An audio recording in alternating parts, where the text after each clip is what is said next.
NDA கூட்டணியிலிருந்து அமமுக விலகுவதாக அமமுக பொதுச் செயலாளர் டிடிவி தினகரன் அறிவித்துள்ளார்.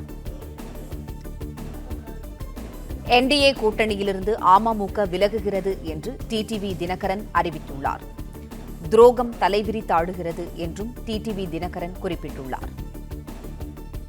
என்டிஏ கூட்டணியிலிருந்து அமமுக விலகுகிறது என்று அமமுக பொதுச் செயலாளர் டிடிவி தினகரன் அறிவித்துள்ளார்.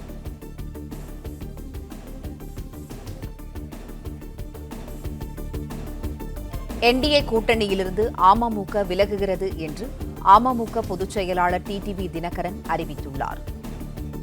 துரோகம் தலைவிரித்து ஆடுவதாக டிடிவி தினகரன் ஒரு சிலரின் துரோகத்திற்கு எதிராகத்தான் இந்த இயக்கம் உருவாக்கப்பட்டது.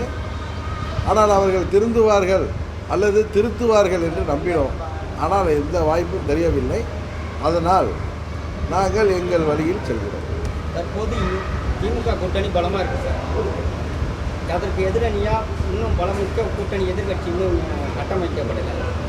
வருங்காலத்தில் அது மாதிரி நிகழ்வு எதாவது பொறுத்திருங்கள், தெரியும். டிசம்பர் வரை பொறுத்திருங்கள். எடப்பாடி மிகப்பெரிய கட்சி வரும்னு சொல்லிட்டு இருக்காரு. ஆனால் இது வரைக்கும் எதுவும் வரல. எந்த கட்சி வரும்னு நாங்கள் கேட்டாலும் பதில் சொல்ல மாட்டேங்கிறேன். நீங்கள் என்ன எந்த கட்சி வரும் நீங்கள் எதிர்பார்க்க? அவர் பதில் சொல்கிறதா பதில் இல்லைன்னு அர்த்தம். இல்லை நீங்கள் அவர் சொல்கிற கருத்துக்கு நீங்கள் இல்லைன்னு சொல்கிறீங்க. திரும்ப சொல்கிறேன், திருப்பி சொல்லலை, திரும்ப சொல்கிறேன்.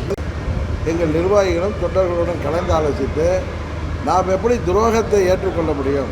இந்த இயக்கம் தொடங்கப்பட்டதே ஒரு சிலரின் துரோகத்திற்கு எதிராகத்தான் இந்த இயக்கம் உருவாக்கப்பட்டது. ஆனால் அவர்கள் திருந்துவார்கள் அல்லது திருத்துவார்கள் என்று நம்பினோம். ஆனால் எந்த வாய்ப்பும் தெரியவில்லை. அதனால் அவர்களை தோளில் தூக்கி செல்ல நாம் ஒன்றும் ஏமாளிகள் அல்ல, நல்ல முடிவெடுக்க வேண்டும் என்று சொன்னார்கள். நானும் 3-4 மாதங்கள் டெல்லியைச் சேர்ந்தவர்கள் நல்ல ஒரு முடிவெடுப்பார்கள் என்று காத்திருந்தோம். ஆனால் அதற்கு வாய்ப்பு தெரியவில்லை. அதனால் டிசம்பர் மாதத்தில் அடுத்த கட்ட நடவடிக்கை என்ன என்பதை பற்றி நாங்கள் உங்களுக்கு தெரிவிக்கிறோம். பாஜக தமிழகத்தில் ஒவ்வொரு கட்சியும் தோழமையோடு உடைப்பு வேலையை ஈடுபடுத்தா பொதுமக்கள் அதை பற்றி எனக்கு தேசிய ஜனநாயக கூட்டணியிலேருந்து நாங்கள் வெளியில் வருகிறோம் தான் சொல்லிட்டு அதான் சொல்கிறேன். எங்கள் நிலைப்பாடு என்னங்கிறத டிசம்பரில் அறிவிப்பேன்னு சொல்கிறாங்க. இதுக்கு மேலே நான் தமிழில் தானே சொல்கிறேன்.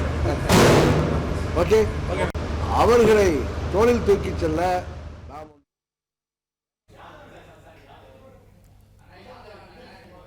செய்தியாளர் யாதவ் இணைப்பில் இருக்கிறார். யாதவ், வணக்கம். என்டிஏ கூட்டணியிலிருந்து அமமுக விலகுகிறது என்று அமமுக பொதுச் செயலாளர் டிடிவி தினகரன் அறிவித்துள்ளார். விவரங்களை சொல்லுங்க யாதவ். தேசிய ஜனநாயக கூட்டணியிலிருந்து விலகுவதாக அமமுக பொதுச் செயலாளர் திரு டிடிவி தினகரன் அறிவித்திருக்கிறார்.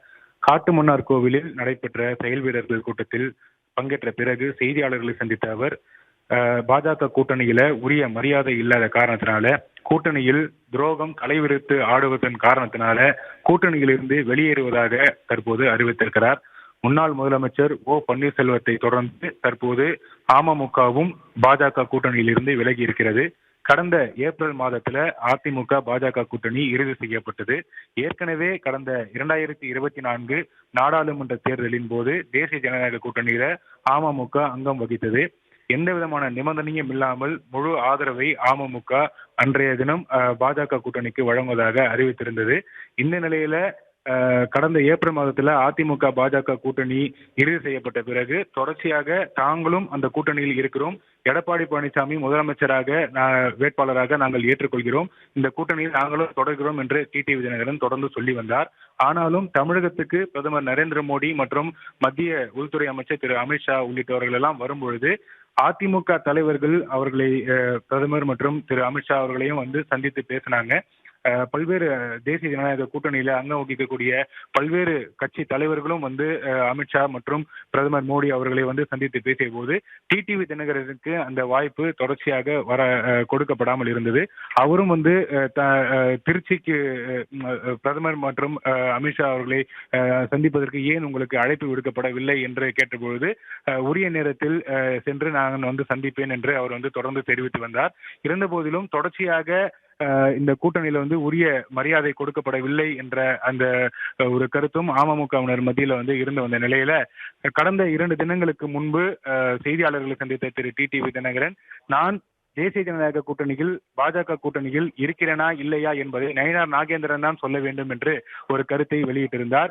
அதே நேரத்தில் அமமுகவுடைய அடுத்த கட்ட நகர்வு குறித்து வருகின்ற டிசம்பர் மாதத்தில் முடிவெடுக்கப்படும் என்று தெரிவித்திருந்தார். இங்கே டிசம்பர் மாதத்துல தமிழகத்துல எந்தெந்த அரசியல் கட்சிகள் எந்தெந்த கூட்டணியில் இணைய இருக்கிறது என்பது குறித்து அந்த டிசம்பர் மாதத்தின் வாக்கில் தான் தெரிய வரும். எனவே அமமுகவுடைய நிலைப்பாட்டையும் டிசம்பர் வாக்கில் தெரியப்படுத்துவோம் என்று தெரிவித்திருந்தார். இருந்த இந்த நிலையில் தான் இன்றைய தினம் காட்டுமன்னார் கோவிலில் நடைபெற்ற இந்த செயல் வீரர்கள் கூட்டத்தில் பல்வேறு விஷயங்கள் குறித்து ஆலோசிக்கப்பட்டதாக கூறப்படுகிறது. அமமுக தொண்டர்கள் தங்களுடைய அதிருப்தியை திரு டிடிவி தினகரனிடத்துல வெளிப்படுத்தியதாக சொல்லப்படுகிறது. அதனைத் தொடர்ந்து செய்தியாளர்களை சந்தித்த திரு டிடிவி தினகரன் தேசிய ஜனநாயக கூட்டணியிலிருந்து அமமுக விலகுவதாக அதிகாரப்பூர்வமாக அறிவித்திருக்கிறார். அடுத்த கட்ட நகர்வு குறித்து டிசம்பர் மாதத்தில் தெரிவிப்பதாக தற்போது தெரிவித்திருக்கிறார். கடந்த 2024 நாடாளுமன்ற தேர்தலில் அமமுக பாஜக கூட்டணியில் வந்து இணைந்தது குறிப்பிடத்தக்கது. இந்த நிலையில இந்த கூட்டணி தற்போது பிளவுபட்டு இருக்கிறது. அவர்களை தோளில் தூக்கி செல்ல நாம் ஒன்றும் ஏமாளிகள் அல்ல, நல்ல முடிவெடுக்க வேண்டும் என்று சொன்னார்கள். நானும் 3-4 மாதங்கள் டெல்லியைச் சேர்ந்தவர்கள் நல்ல ஒரு முடிவெடுப்பார்கள் என்று காத்திருந்தோம். ஆனால் அதற்கு வாய்ப்பு தெரியவில்லை. அதனால் டிசம்பர் மாதத்தில் அடுத்த கட்ட நடவடிக்கை என்ன என்பதை பற்றி நாங்கள் உங்களுக்கு தெரிவிக்கிறோம். பாஜக வந்து தமிழகத்தில் ஒவ்வொரு கட்சியும் தோழமையோடு கொண்டு உடைப்பு வேலையை ஈடுபடுத்தா பொதுமக்களுக்கு அதை பற்றி எனக்கு தேசிய ஜனநாயக கூட்டணியிலேருந்து நாங்கள் வெளியில் வருகிறோம் தான் சொல்லிட்டு இருக்கேன். அதான் சொல்கிறேன், எங்கள் நிலைப்பாடு என்னங்கிறத டிசம்பரில் அறிவிப்பேன்னு சொல்கிறேன். இதுக்கு மேலே நான் தமிழில் தானே சொல்கிறேன். ஓகே. பிளே ஸ்டோர் மற்றும் ஆப் ஸ்டோரில் இருந்து பாலிமர் செயலியை QR கோடு மூலம் பதிவிறக்கம் செய்யுங்கள். செய்திகளை உடனுக்குடன் பெறுங்கள்.